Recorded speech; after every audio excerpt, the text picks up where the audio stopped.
Adoré, je suis interne en médecine générale, j'ai 27 ans, j'ai grandi à Nice, je fais mes études à Bordeaux là, pour l'internat.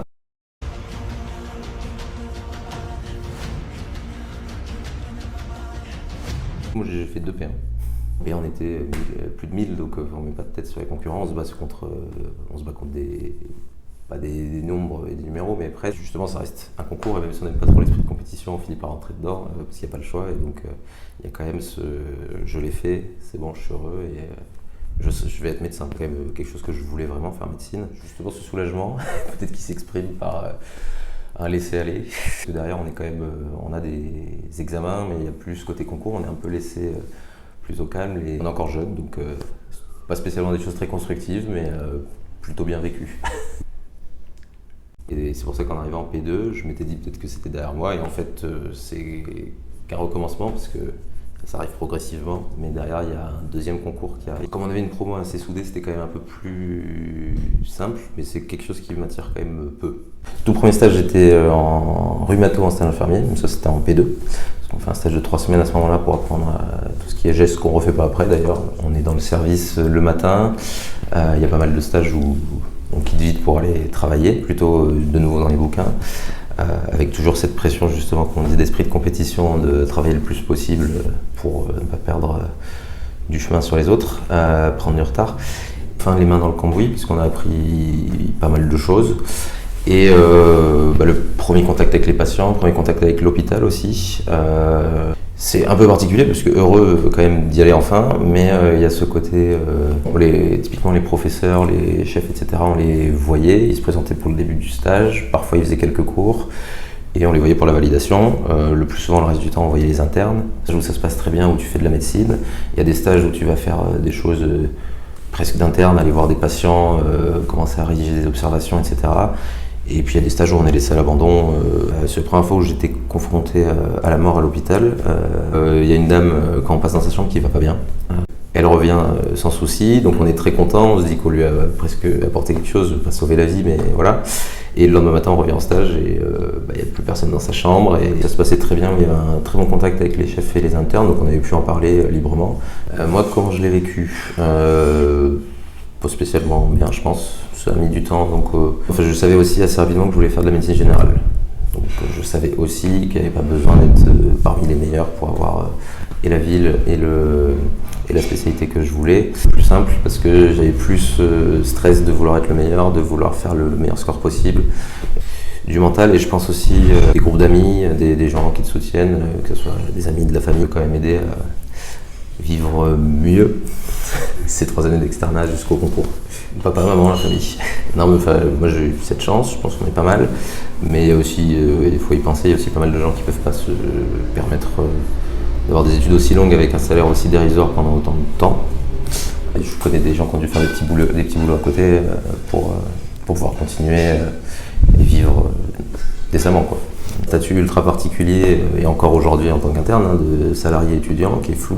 Puis ça fait 6-7 ans qu'on est attaché à une fac, on fait les stages dans la fac, et là maintenant, du coup, on part sur 3 ans pour la médecine générale, 4, 5, 6 ans selon les spécialités. J'ai eu des amis qui n'ont pas eu les spécialités qu'ils voulaient, donc qui ont préféré changer de spécialité pour avoir la ville qu'ils voulaient, et inversement, qui sont allés dans des villes qu'ils ne voulaient pas spécialement pour avoir la spécialité qu'ils voulaient. Médecine générale parce que j'aime le rapport avec le patient, je trouve qu'il y en a un petit peu plus. On aborde des sujets qui sont médicaux, mais pas que, on aborde un peu de psy, parfois des problèmes sociaux que moi j'aime bien aborder aussi. Et deuxième chose, c'est que l'hôpital, non. Je me voyais pas trop travailler là-dedans.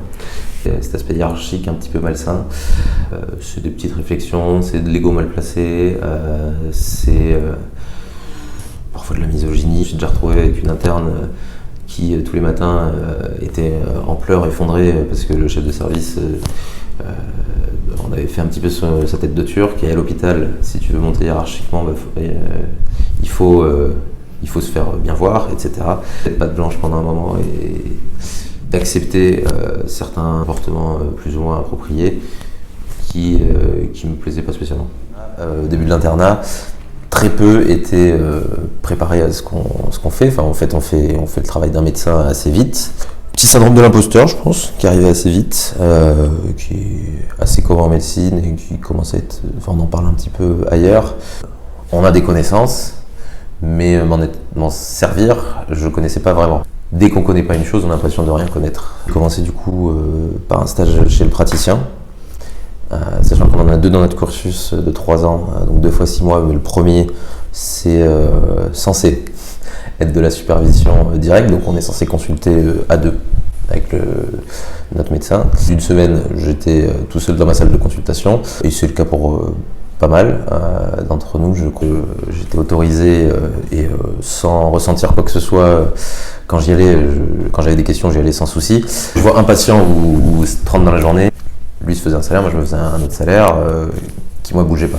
Du coup, notre maquette, on a 2 stages en médecine générale. On doit faire un stage aux urgences en première année, un stage de gynéco ou de pédia à faire en 2e et en 3e année pour faire les 2.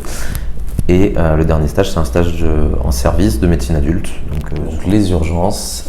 Donc c'est le stage, j'arrive juste après mon stage chez le praticien. J'arrive surtout dans le plus grand centre à Bordeaux, parce qu'il y a des soucis en ce moment, qu'on avait déjà un petit peu à l'époque au niveau des chefs et des différents médecins qui avaient plus ou moins démissionné assez vite. Mais il y avait une bonne partie qui était très impliquée, très intéressante, qui nous permettait de nous former justement. Il y a des chefs où on travaillait et puis voilà, ils supervisaient plus ou moins selon. Donc voilà, on était déjà en sous-effectif d'internes. C'était entre les 2 Covid, mais donc il y avait encore toute une organisation un petit peu particulière avec des box qui étaient bloquées justement par se retrouver, sachant que c'était de plein été, en tension. J'ai quand même fait 21 jours de suite, donc sans week-end, 2 fois de suite, voire 3. Même plutôt bien vécu, puisque ça a fini par m'intéresser beaucoup. Je me suis fait des amis par mes co-internes, qu'il y avait une bonne partie des chefs qui étaient quand même plus là pour nous aider. Enfin, il y avait une entraide qui était quand même réelle. J'ai dû tourner à 70 heures. De 2002 et 2006, médecine générale, déjà souvent, moi c'est l'impression que j'en avais, c'est du cabinet, c'est de l'administratif, c'est du social. Alors, c'est vrai, mais pas que. Aussi être du service, on peut travailler en service en périphérie, voire même dans les grands centres, parce que de toute façon il y a besoin de médecins. Côté de l'internat où j'ai du mal, notamment en médecine générale, envoyer un petit peu à droite à gauche, notamment pour les stages. Bon, après ça dépend bien sûr du classement, mais déficit de liberté qui nous est pris, notamment au niveau de l'installation géographique. Et on change tous les 6 mois.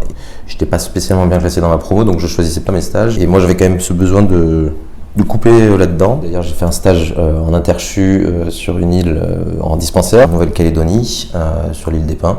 Milieu très isolé, il y avait un côté social assez important, avec un petit peu de misère, mais tout plein de problématiques. Du coup, donc j'étais le premier relais sur l'île.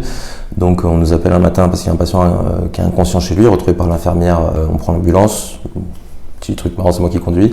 Donc on arrive sur site, heureusement il n'y a pas besoin de l'intuber. J'avais après avant de partir, mais voilà. Diabétique connu qui faisait une grosse hypo, qu'on a dû bien sucrer avant qu'il récupère. Il a fini par se réveiller dans le camion quand on le ramenait. Ils ne sont pas venus en hélico, ils sont venus en avion. Et ensuite, on a fini, une fois que le patient était stable, par le transférer. C'était un patient qui était en fait en situation d'isolement, qui refusait en plus les aides, notamment de son diabète qui a dû être amputé. Donc voilà, il y a eu tout ça à gérer. Et moi, tout ça pour dire que on peut faire quand même plein de choses en médecine générale. Il y a une enquête de l'ISNI qui date de 2021 qui montre que 67% des internes sont en burn-out, 19% auraient eu des idées suicidaires. Comment est-ce que tu expliques ces chiffres, selon toi ? Quels sont les points de l'internat sur lesquels il faudrait le plus travailler pour éviter justement que ce genre de choses arrivent ? Déjà, c'est des chiffres qui m'étonnent pas plus que ça.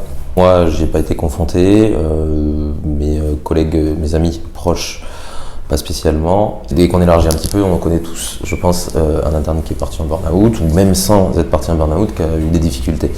Puis on vit des choses, voilà, il y a des patients qui meurent en arrivant, il y a des patients qui meurent après, il y a des consultations d'annonce. Ça, c'est des choses où on est préparé. Il y a une situation grave où il faut savoir gérer son stress. Ça vient sur le tas, mais la dernière fois dans la famille, c'est quand même des situations un petit peu particulières. Parfois, on est un peu seul face à soi-même, quoi. Il suffit d'une petite chose justement pour que tout dérape. Ça peut être un mauvais contact avec ses collègues ou ses co-internes. Ça peut être des problèmes avec son patron, mais du coup là avec ses supérieurs hiérarchiques, qui derrière ont une influence sur la suite de notre cursus. Ça peut être un isolement géographique, parce que parfois du coup on est envoyé dans un endroit où on n'a pas spécialement envie d'aller. On se sent pas bien, tout simplement, hein, et ça on peut pas le prévoir avant. Et je pense qu'à chaque fois ça se joue à pas grand chose. Donc on peut aller vite vers le burn-out, vers la dépression, puis vers des soucis plus ou moins graves. Ouais. Qui sont tirés d'une enquête de l'Ordre des médecins. Est-ce que tu es fier d'être médecin ? Je suis quand même assez fier d'être médecin, de faire le métier que je fais, et puis d'essayer d'aider au mieux que je peux dans le cadre de mon travail les personnes que je croise. Est-ce que tu recommanderais à quelqu'un de ta famille de faire médecine ? Pour moi, les études sont très difficiles, très longues. Il faut qu'il soit très motivé. Après, je me revois, moi, sortie de bac, on ne se rend pas compte exactement de ce qu'il y a. Je pense qu'il y a des études où on se prend un petit peu moins la tête, et il y a des métiers tout aussi beaux.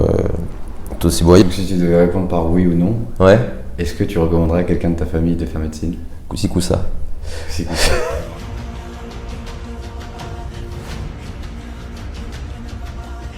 Parler duquel ? Une histoire d'intubation ou quelque chose comme ça. Et en même temps, c'est compliqué parce que j'allais te dire, pas vraiment. L'hélico, non, je sais plus, ou les trucs isolés. Oui, mais les hélicos j'avais, mais. Tac. Thank you. Après, défendre ses droits, faire entendre ses droits, etc., c'est quelque chose d'assez noble, et je pense qu'il faut au moins savoir se faire entendre, si c'est pas se battre tous les jours pour faire bouger les choses, au moins se faire entendre.